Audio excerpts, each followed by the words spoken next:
Pessoal, seja bem-vindo ao canal X Tudo Tech Vídeos. Nós temos uma abrangência aqui de assuntos. Uma hora estamos falando de construção civil, outra hora desenvolvemos vídeos em outra área. No momento nós estamos tratando de situação financeira através desses homens que são homens de grandes resultados, muita sabedoria.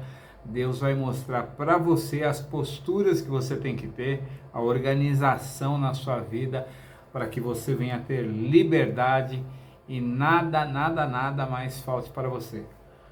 Forte abraço para vocês.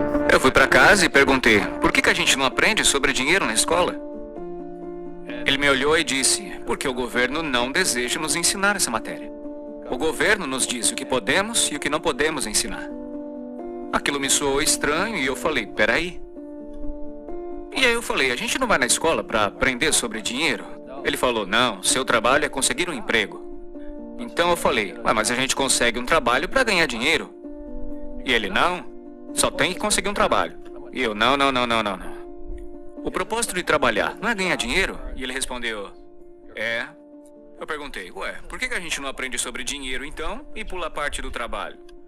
Ele virou frustrado e falou, se você quer aprender sobre dinheiro, por que você não pergunta para o pai do seu melhor amigo sobre dinheiro? Era sobre o pai do Mike. Mas por que ele? Ele falou, porque o pai do Mike é um empreendedor. Mas o que o senhor é então? E ele, eu sou empregado do governo. E eu, qual a diferença? Ele falou, a diferença é que o empreendedor tem que saber sobre dinheiro, ou então não vai ser mais um empreendedor. E diz que o empregado não tem que saber nada sobre dinheiro, porque o governo e a empresa é que vão cuidar dele. Eu, que era criança, fiquei meio confuso. Aí eu só segui o conselho dele. Fui até o escritório do pai do Mike, bati na porta e falei, tô aqui, tenho 9 anos e quero saber sobre dinheiro. Ele só virou e falou, vai embora. E é assim que começou a história do pai rico, pai pobre. E aí, de tanto insistir, meu pai rico acabou concordando em me ensinar sobre dinheiro com uma condição. A condição é que ele nunca me pagaria. Porque no momento em que ele me pagasse, eu ia pensar como empregado. E essa é a armadilha. Empreendedores trabalham para ser livres. E aquilo, no alto dos meus 9 anos, deu um bug na minha cabeça. Ele falou, nunca queira uma folha de cheque, meu filho, entendeu? Ok, entendi. Ele virou e falou, como é que eu ganho dinheiro? Empreendedor pensa bem assim. Então, como que eu aprendo a ganhar dinheiro? Foi aí que ele me mostrou o jogo de tabuleiro Monopoly. Então, ele tinha hotéis, e aí eu fazia as coisas lá pra ele, limpava o chão, pegava bituca, coisinhas pequenas, sabe? E quando eu fiquei mais velho, eu comecei a trabalhar no escritório, no marketing, na contabilidade. Eu era basicamente um aprendiz, mas sempre trabalhando de graça. E aí a maneira como ele me ensinava sobre dinheiro era jogando Monopoly. Até que um dia eu fiquei de saco cheio, virei e falei, quando você vai me ensinar sobre dinheiro? O que você acha que a gente tá fazendo? Eu falei, jogando Monopoly. E ele, não. O que nós estamos fazendo? Jogando Monopoly. O que nós estamos fazendo? Então não sei. E ele, tô te ensinando sobre dinheiro. Por exemplo, você está aprendendo como ter uma casa verde. Então ele falou, tem muitas fórmulas para você ter o sucesso com dinheiro. Tem milhares delas. Mas uma das melhores é jogando Monopoly. E ainda é. 4 casas verdes, um hotel vermelho. Falei, o quê? Ele disse, uma das melhores formas de se adquirir grandes riquezas é jogar o Monopoly na vida real. A cada 4 casas verdes, um hotel vermelho. Eu falei, é isso mesmo? E ele, é isso. Ele perguntou, o que você acha que eu tô fazendo aqui? E eu, não sei. Então ele me levou pra fora e mostrou a sua casa verde. E aí se passaram 10 anos, eu já tinha 19, estava numa escola em Nova York. Foi quando eu voltei pro Havaí, meu pai rico já tinha comprado um pedaço de terra maior do que a metade da praia do Waikiki. E ainda hoje, quando você vai à praia de Waikiki, você vê lá o hotel Hyatt Regency. Esse hotel é dele. Assim como no jogo Monopoly. Assim como no Monopoly. Adquiriram os ativos e tornaram eles maiores. Ele apenas manteve o que hoje chamam de assembleia, porque a propriedade não era tão grande naquela hora. Então ele teve que comprar todos os comércios menores. Porque o Waikiki era um vilarejo pequeno. Então ele foi lá, comprou um comércio, depois comprou outro.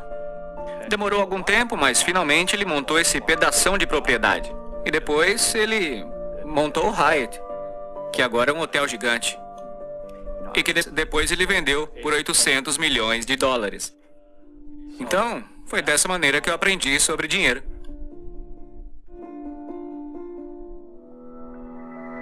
Eu tive alguns problemas financeiros. Teve gente que me apunhalou pelas costas.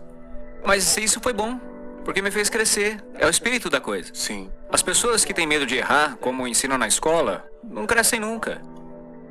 Porque no mundo espiritual que existe o bem e o mal, o certo e o errado, o alto e o baixo. E as pessoas só querem estar certas, ser positivas. E na realidade não é sempre assim. Eu não era de uma família muito pobre pelos padrões da época. Mas eu era de uma família que tinha uma atitude pobre. Como assim? Porque rico, pobre, classe média, a pobreza começa com uma atitude fundamental. A pobreza é um negócio que se transmite, que se ensina às famílias. E a classe média é ensinada nas famílias. E para as pessoas que agora mesmo estão sentadas em casa, estão com problemas financeiros porque ganham pouco, ou infelizes porque, mesmo que ganham muito, estão fazendo o que não gostam. Talvez ela aprendeu assim. Talvez o senso comum ensinou assim. Trabalhe duro para ter alguma coisa, ou que os ricos não são pessoas boas. Essas coisas. O sistema escolar não quer te ensinar sobre dinheiro, porque o sistema escolar foi planejado para te ensinar a ser empregado. O que é importante, para ter um médico, um advogado, um especialista, mas não sobre dinheiro. A maioria das pessoas carece de conhecimentos reais sobre negócios, como contabilidade, como dívidas ou impostos. Você tem que saber sobre essas coisas, mas na escola, ninguém ensina. Então, quando as pessoas me perguntam, como que seu pai rico aprendeu isso? E seu pai pobre, que era estudado, não. E a resposta é muito simples, é porque o pai do meu pai rico morreu quando ele tinha 13 anos. E aí ele se viu com 13 anos tendo que tocar os negócios da família. E para ele ter que deixar a escola por isso, foi uma bênção. Às vezes a bênção vem assim. No começo pode parecer algo de muito ruim, mas depois se torna uma bênção. E logo, seus professores se tornaram seu tesoureiro, seu contador, seu advogado, seu banqueiro, seus agentes imobiliários. Então ele teve o que eu chamo de professores de verdade, não falsos professores de escola. A maioria dos professores na escola não seguem a ética. Ensinam matérias que, na verdade, eles não praticam. Uma vez eu perguntei para um professor, falei, professor, estou no meu 3º ano de cálculo e esse negócio de força dos materiais. Será que eu vou usar isso algum dia na vida? Ele virou e falou, não. Entendeu? Então, por que você ensina?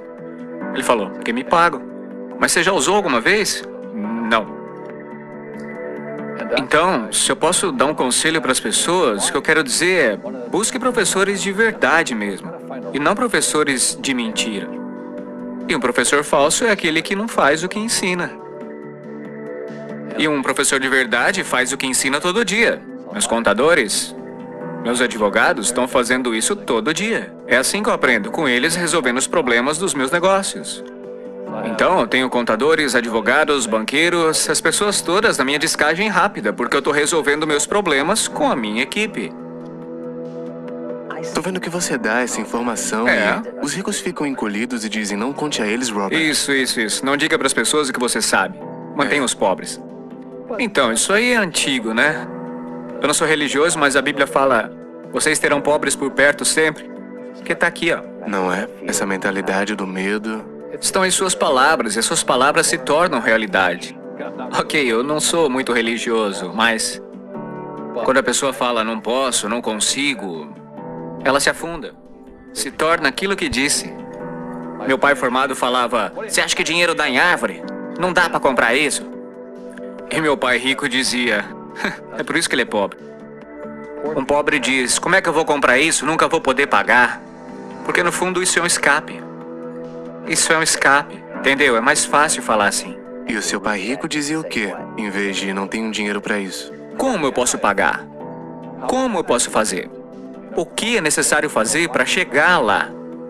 Ele dizia, uma pergunta abre a mente e uma afirmação fecha a mente. Veja, quando você diz não posso pagar por isso, sua mente fecha. E acaba acontecendo o que você disse. Rugby e futebol. Os dois têm equipe, mas com regras diferentes. Outras pessoas são golfistas, jogam sozinhas. Cada um joga de um jeito. E no jogo financeiro, eu sigo as regras dos negócios de imóveis. Então, o que eu digo para os jovens é: encontre o seu jogo.